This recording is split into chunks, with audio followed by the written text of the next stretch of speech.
দাড়ি টুপিধারীদের কুকুরের মতো পিটিয়েছে ছাত্রলীগ ও যুবলীগ, বলছেন নাসির উদ্দিন পাটোয়ারি। আওয়ামী লীগ নিষিদ্ধ হয় দেশবাসী প্রতিক্রিয়া দেখায়নি, বরং স্বস্তিতে আছে, বলছেন প্রেস সচিব। এদিকে যুদ্ধবিরতির মেয়াদ 18 মে পর্যন্ত বাড়িয়েছে ভারত পাকিস্তান। এবং সর্বশেষ জানাবো, দল গোছানোর জন্য নির্বাচন বিলম্বিত হতে পারে না। এতক্ষণ শুনছিলেন সংবাদ শিরোনাম, এবারে বিস্তারিত। তবে তার আগে অনুরোধ থাকবে আমাদের চ্যানেলটি সাবস্ক্রাইব করে বেল আইকনটি ক্লিক করুন। আওয়ামী লীগ নিষিদ্ধ হয় দেশবাসী প্রতিক্রিয়া দেখায়নি, বরং স্বস্তিতে আছে, বলছেন প্রেস সচিব। প্রধান উপদেষ্টা প্রেস সচিব শফিকুল আলম বলেছেন, আওয়ামী লীগ নিষিদ্ধ হয় দেশের মানুষ স্বস্তির নিঃশ্বাস ফেলেছে। আওয়ামী লীগের কার্যক্রম নিষিদ্ধ করায় দেশবাসী কোনো প্রতিক্রিয়া দেখায়নি, বরং স্বস্তিতে আছে। তিনি বলেন, আওয়ামী লীগ যেন ন্যায় বিচার পায় সেদিকে আমরা খেয়াল রাখছি, তাই আমরা বিচারের ব্যাপারটি দ্রুত করতে গিয়ে তড়িঘড়ি কিছু করতে চাই না। শফিকুল আলম বলেন, আমরা তাদের বিচার প্রক্রিয়া অত্যন্ত স্বচ্ছভাবে করতে চাই। এক্ষেত্রে তাড়াতাড়ি চাইলেও তাদের ন্যায় বিচার পাওয়ার জন্য যেটুকু সময় দরকার তাই দেওয়া হবে। এ বিষয়ে সরকার সচেষ্ট থাকবে। এক প্রশ্নের জবাবে তিনি বলেন, মফস্বলের সাংবাদিকরা সবসময় অবহেলিত। অনেকেই নামমাত্র পারিশ্রমিক পেলেও অধিকাংশ থেকে তা বঞ্চিত। অনেক মিডিয়া বড় বড় কথা বললেও সাংবাদিকদের ন্যায্য পাওনা বুঝিয়ে দেন না। প্রেস সচিব বলেন, সরকার সঠিক লক্ষ্যে এগোচ্ছে। ইতোমধ্যে অনেক সংস্কার হয়েছে, আরও সংস্কার প্রক্রিয়াধীন রয়েছে।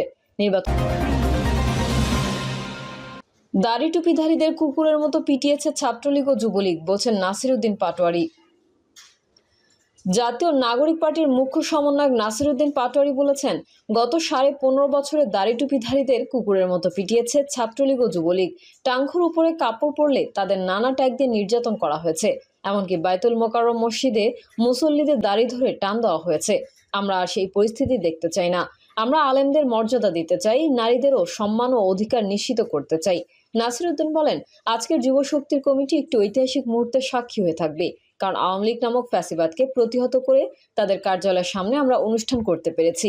এই কমিটি হবে আগামী রাজনীতির মাইলফলক। তিনি জানান, 64 জেলায় সফর করে নতুন একটি গঠনভিত্তিক পরিকল্পনার মাধ্যমে যুব শক্তিকে সক্রিয় প্ল্যাটফর্মে রূপ দিতে কাজ করছে তারা। অন্যান্য দলের যুব সংগঠনের কার্যক্রম পর্যালোচনা করে মতামত নিয়েছেন বলে জানান তিনি। আওয়ামী লীগ নিষিদ্ধ হয় দেশবাসী প্রতিক্রিয়া দেখায়নি, বরং স্বস্তিতে আছে, বলছেন প্রেস সচিব। প্রধান উপদেষ্টা প্রেস সচিব শফিকুল আলম বলেছেন, দল গোছানোর জন্য নির্বাচন বিলম্বিত হতে পারে না। কারো দল গোছানোর জন্য সময় দরকার, কারো বন্ধু জোগাড় করার জন্য জনগণের ভোট দেওয়ার যে মৌলিক মানবাধিকার বিলম্বিত হতে পারে না বলে মন্তব্য করেছেন বিএনপি স্থায়ী কমিটির সদস্য নজরুল ইসলাম খান। তিনি বলেন, ফ্যাসিবাদের পতনের মাধ্যমে গত আগস্টে ঘোষিত এক দফার একটি পর্যায়ে ইতোমধ্যে সম্পন্ন হয়েছে। এখন মানুষ অধীর আগ্রহে অপেক্ষা করছে তাদের দাবির অবশিষ্ট অংশ পূরণের আশায়। দীর্ঘ 15 থেকে 17 বছর ধরে মানুষ তাদের মৌলিক অধিকার প্রয়োগ করতে পারেনি। অনেক তরুণ আছে যাদের বয়স কম কিন্তু ভোটার হয়েছেন অনেক দিন আগে, তবুও আজ পর্যন্ত তারা ভোটাধিকার প্রয়োগ করতে পারেননি। তারা সেই অধিকার প্রয়োগ করতে চায়, রাষ্ট্র পরিচালনায় নিজেদের মতামত জানাতে চায়। এটি তাদের সর্বোচ্চ রাজনৈতিক অধিকার। এই অধিকার অর্জনের জন্যই হাজার হাজার মানুষ কারারুদ্ধ হয়েছেন, প্রাণ দিয়েছেন, নিপীড়নের শিকার হয়েছেন। নজরুল ইসলাম খান আরও বলেন, আজ এই গণতন্ত্র পুনঃপ্রতিষ্ঠার আকাঙ্ক্ষা নিয়ে নানা মহলে নানা আলোচনা চলছে। আলোচনার বিস্তারে না গিয়ে আমি শুধু এইটুকুই বলবো, আমরা বলেছি, লেবার পার্টি বলেছে যে ডিসেম্বরের মধ্যেই নির্বাচন হোক।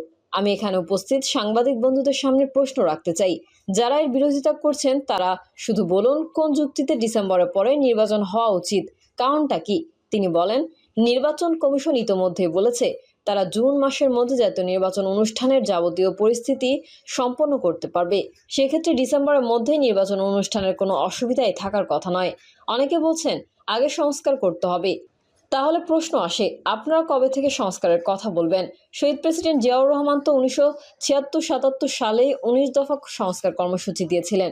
দেশনেত্রী বেগম খালেদা জিয়া 2016 সালে অত্যন্ত সুবিন্যস্ত 2030 ভিশন দিয়েছিলেন, যা ছিল একটি পূর্ণাঙ্গ রাষ্ট্র সংস্কার প্রস্তাবনা। এরপর 2022 সালে তারেক রহমান 27 দফা সংস্কার কর্মসূচি ঘোষণা করেন। সেটি সমৃদ্ধ করে আন্দোলনে যুক্ত সকলের অংশগ্রহণে 2023 সালে আমরা 31 দফার রাষ্ট্র কাঠামোর কর্মসূচি ঘোষণা করি। তিনি আরও বলেন, আমরা সংস্কারের বিপক্ষে নই, আমরা পরিপূর্ণভাবে সংস্কারের পক্ষে। তবে প্রশ্ন হচ্ছে, সংস্কার কি একবারেই সম্পন্ন করার বিষয়? পরিবর্তনের দুটি পথ, একটি বিপ্লব, অন্যটি সংস্কার। বৈপ্লবিক পরিবর্তন দ্রুত ঘটে যায়, আর সংস্কার হয় একটি বিশেষ প্রক্রিয়ার মাধ্যমে, সকলের সম্মতিতে, বিশেষ করে যারা স্টেক হোল্ডার। তিনি বলেন, অধ্যাপক আলী রিয়াজ জানিয়েছেন যে মে মাসের মধ্যেই সব রাজনৈতিক দলের সঙ্গে আলোচনার ভিত্তিতে একটি যৌক্তিক সিদ্ধান্তে পৌঁছানো সম্ভব হবে, যে কোন কোন দল প্রস্তাবে সব দল একমত হয়েছে এবং কোন কোন প্রস্তাবে ভিন্নমত রয়েছে। যদি মে মাসের মধ্যেই এই বোঝাপড়া স্পষ্ট হয়ে যায়, তাহলে জুন মাসের মধ্যেই তা সংকলন করে একটি সনদ হিসেবে তৈরি করা হবে, যাতে এই সব রাজনৈতিক দল স্বাক্ষর করবে, একমত হবে। যেসব সংস্কার তাৎক্ষণিকভাবে বাস্তবায়ন সম্ভব তা আইনের বা অধ্যাদেশের মাধ্যমে কার্যকর হবে। যেগুলোর জন্য সংবিধান পরিবর্তনের দরকার তা নির্বাচিত সংসদে হবে। এই কাজ যদি জুনের মধ্যেও সম্ভব না হয়, জুলাইয়ের মধ্যেও হতে পারে। তাহলে অনুষ্ঠান হলো ডিসেম্বরের মধ্যে। নির্বাচন অনুষ্ঠানে বাধাটা কোথায়? বিএনপি স্থায়ী কমিটির এই সদস্য বলেন, জনগণের নির্বাচিত সরকার ধীর হতে পারে, ভুল করতে পারে, কিন্তু এর চেয়ে ভালো পদ্ধতি আজও আবিষ্কৃত হয়নি। তাই আমাদের এই পথকেই এগোতে হবে। জনগণের নির্বাচিত সরকার প্রতিষ্ঠা করতে হবে। আমাদের সাথীরা যারা জীবন দিয়েছেন, তারা এই গণতন্ত্রের জন্যই জীবন দিয়েছেন, জনগণের শাসক প্রতিষ্ঠার জন্য জীবন দিয়েছেন, ফ্যাসিবাদের উৎখাতের জন্য জীবন দিয়েছেন। সেই পরিবর্তনের মধ্যে দিয়েই আমাদের সামনে নতুন পরিবর্তনের সূচনা হবে। যারা প্রতিশ্রুতি ভঙ্গ করবে, অবহেলা করবে, তাদের প্রতিস্থাপনের ক্ষমতাও থাকবে গণতান্ত্রিক প্রক্রিয়ার মাধ্যমে। এদিকে যুদ্ধবিরতির মেয়াদ 18 মে পর্যন্ত বাড়িয়েছে ভারত পাকিস্তান। পাকিস্তানের পররাষ্ট্রমন্ত্রী ইসহাকদার বলেছেন, ইসলামাবাদ ও নয়াদিল্লির যুদ্ধবিরতির মেয়াদ 18 মে পর্যন্ত বাড়াতে সম্মত হয়েছে। পাকিস্তানি সংবাদ মাধ্যম দ্য ডনের খবর অনুযায়ী বৃহস্পতিবার পার্লামেন্টে দেওয়া এক বক্তব্যে ইসহাক জানান, দুই দেশের সামরিক বাহিনীর মধ্যে আলোচনা হয়েছে। এরপর তারা যুদ্ধবিরতি বাড়ানোর সিদ্ধান্ত নিয়েছে। তিনি বলেন, পাকিস্তান ভারতের সাথে যুদ্ধবিরতি চায়নি, তবে ইসলামাবাদ নয়াদিল্লির সাথে যৌগিক সংলাপ চেয়েছে, যাতে সমস্ত বিতর্কিত বিষয়ের অবসান ঘটে। ভারতের পক্ষ থেকে যুদ্ধবিরতির মেয়াদ বাড়ানোর বিষয়ে যদিও কোনো আনুষ্ঠানিক বিবৃতি দেওয়া হয়নি, তবে ভারতীয় সংবাদ মাধ্যম নিউজ 18 সূত্রের বরাতে জানিয়েছে, যুদ্ধবিরতি 18 মে পর্যন্ত চলবে। সূত্রগুলো সংবাদ মাধ্যমটিকে জানিয়েছে, উভয় দেশের সামরিক অভিযানের মহাপরিচালক শিগগিরই পুনরায় আলোচনা করবেন। এর আগে বৃহস্পতিবার এক বিবৃতিতে ভারতীয় সেনাবাহিনী বলেছে, 10 মে দুই মহাপরিচালকের মধ্যে সমঝোতার পর সতর্কতার মাত্রা কমাতে আস্থা তৈরির ব্যবস্থা অব্যাহত রাখার সিদ্ধান্ত নেওয়া হয়েছে। ভারত নিয়ন্ত্রিত কাশ্মীরে এক সশস্ত্র হামলার পর 4 দিনের তীব্র আন্তঃসীমান্ত হামলা থামিয়ে 10 মে যুদ্ধবিরতিতে সম্মত হয় দুই দেশ। ভারত কাশ্মীরের ওই হামলায় পাকিস্তানের সম্পৃক্ততার অভিযোগ তোলে, যদিও প্রমাণ উপস্থিত করেনি। তবে পাকিস্তান এ বিষয়ে আন্তর্জাতিক তদন্তের আহ্বান জানায়। প্রিয় দর্শক, এই ছিল এখনকার সর্বশেষ সংবাদ। আপডেট সংবাদ পেতে চ্যানেলটি সাবস্ক্রাইব করে বেল আইকনটি ক্লিক করুন। কমেন্টে আপনার মতামত জানিয়ে আমাদের সাথেই থাকুন। ধন্যবাদ সবাই।